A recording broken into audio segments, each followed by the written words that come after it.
ओम गुरुर्ब्रह्मा गुरुर्विष्णु गुरुर्देवो महेश्वरा गुरुर्साक्षात् परम ब्रह्म तस्मै श्री गुरुवे नमः। आज की कथा में जलंधर ने नारद जी की चरणों की पूजा की।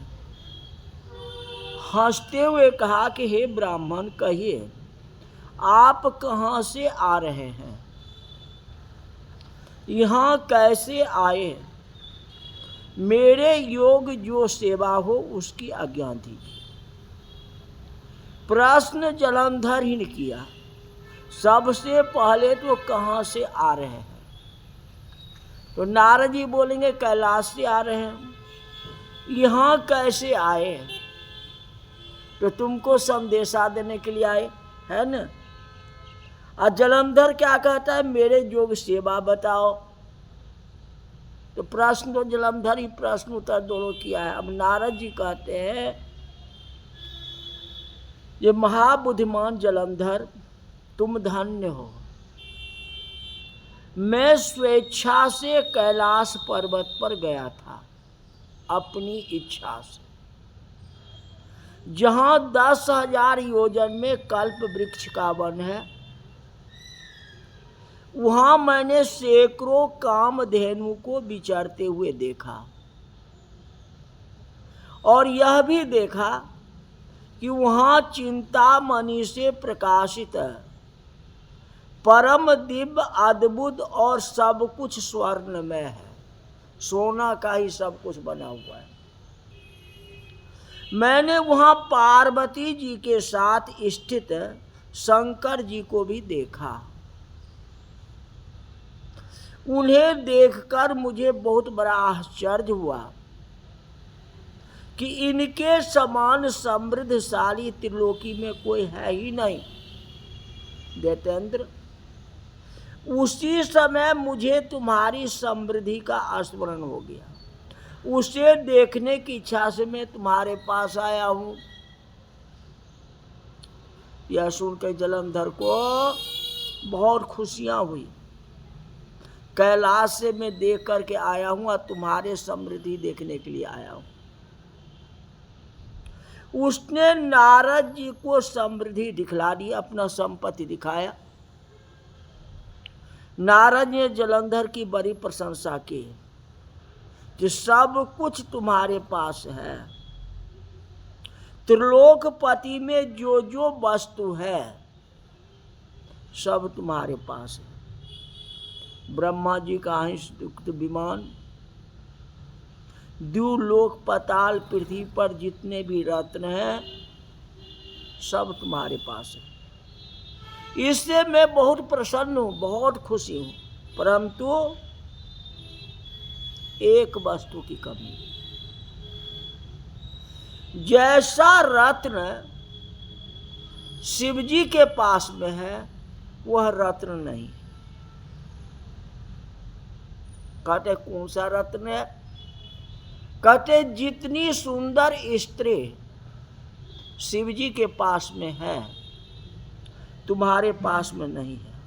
उनके सामने तुम सब फीका हो, कुछ भी नहीं।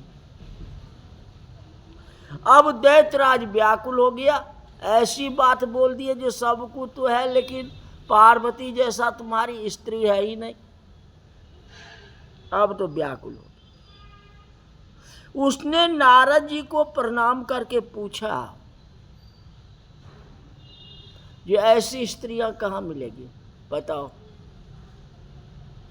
जो सब रत्न से श्रेष्ठ हो, पार्वती जी से भी श्रेष्ठ हो, सब रत्न से बतलाइए। कहते हो ही नहीं सकता। कैलाश पर्वत में योगी शंकर के ही पास है, उसके अलावा कहीं है ही नहीं। पार्वती का उपमा हम किसी स्त्री से नहीं दे सकते, बहुत सुंदरी है। उनके रत्न की उपमा तीनों लोक में है ही नहीं। देवर्षि उस दैत्य से ऐसा कह करके वे तो चले गए।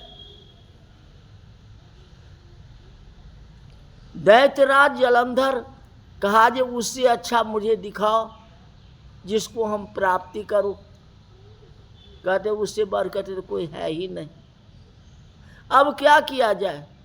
नारद जी तो ब्राह्मण है, एक जगह से दूसरे जगह जाते, उनका तो काम यही है। यहाँ भी लड़ाई करा दिया और दूसरे जगह भी लड़ाई कर दिया, उनका तो काम यही है। नारद जी चले गए। अब जलंधर की मन में वासनाएं आ गई। अपने राहु नाम के दूत को बुला करके आज्ञा दी कि कैलाश पर जटाधारी शंभु जोगी रहते हैं, उससे उनकी सर्वांगिनी सुंदरी भारजा को मेरे लिए मांग करके ले आओ।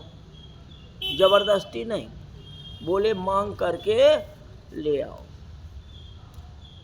तो दूत शिव के स्थान में पहुंचा, पर नंदी ने भीतर सभा में जाने ही नहीं दिए।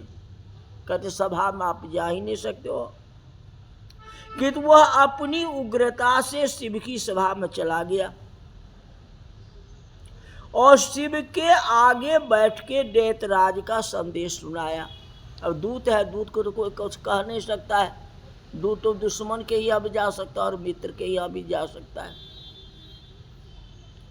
राहु नाम के दूत का ऐसा कहते ही भगवान शूलपाणी के आगे पृथ्वी फोड़कर एक शब्द वाला पुरुष प्रकट हो गया।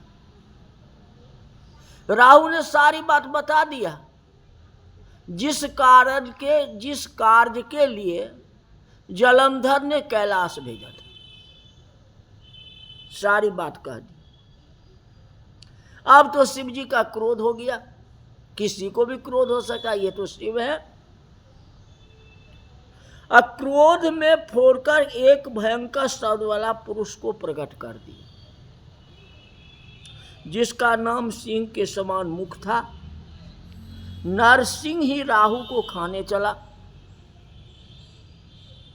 राहु बड़े जोर से भागा, परंतु उस पुरुष ने उसको पकड़ लिया। कहते जा कहाँ रहे हो?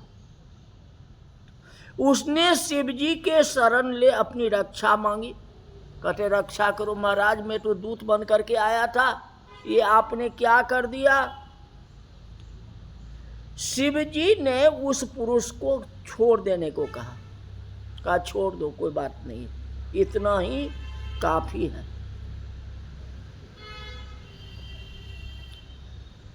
परंतु उसने कहा जे छोड़ कैसे दूं? आप तो मुझे जन्म दिया है, आप ही के शक्ति द्वारा तो मैं प्रकट हुआ हूं, इसको तो छोड़ दूंगा, ले मुझे तो भूख लगी है, मैं क्या खाऊं? महेश्वर ने कहा जे क्या करोगे, अपने हाथ और पैर खा लो।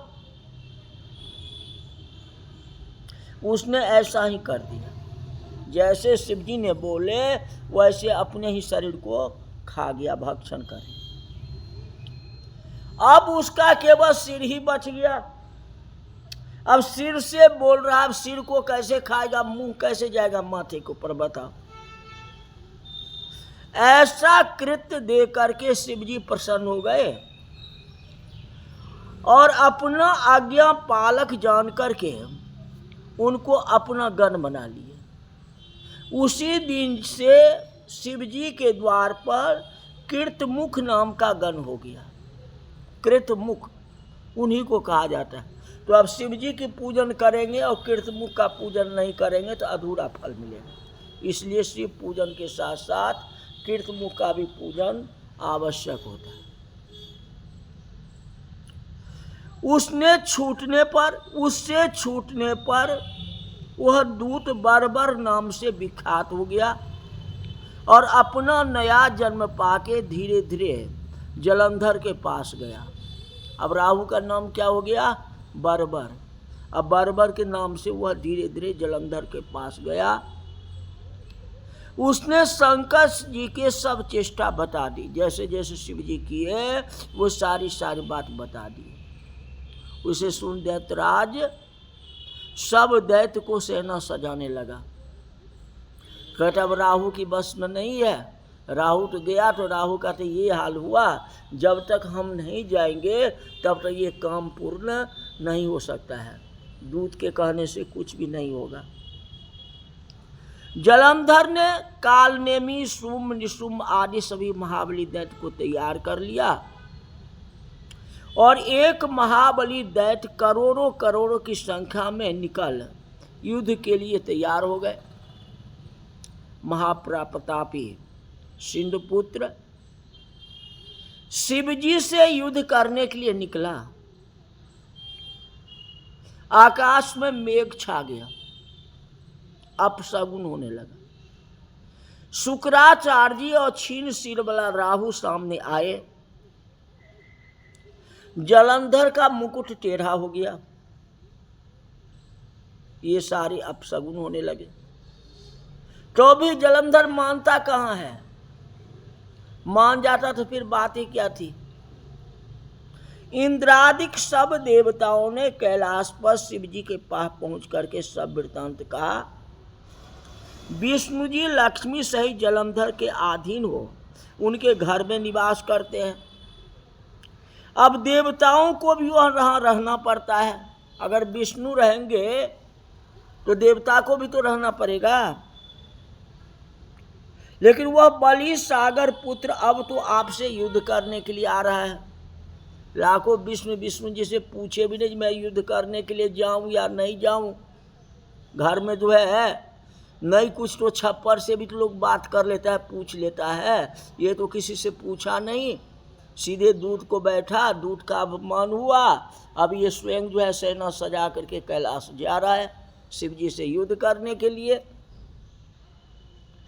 अब आप उसे मार करके हम सबको रक्षा कीजिए। शंकर जी ने कहा चिंता मत करो, मैं सारी बात जानता हूं, कहां से कहां क्या हुआ, कैसे हुआ। सबसे पहले विष्णु जी को बुला करके पूछते हैं। कौन? शंकर भगवान। कहते ऋषिकेश, युद्ध में आपने जलंधर का संहार क्यों नहीं किया? आप भी तो महाबली थे, आपके पास तो सारी शक्ति थी, तो भी आपने जलंधर को संहार क्यों नहीं किया? और बैकुंठ छोड़ के आप उसके घर में कैसे रहने लगे?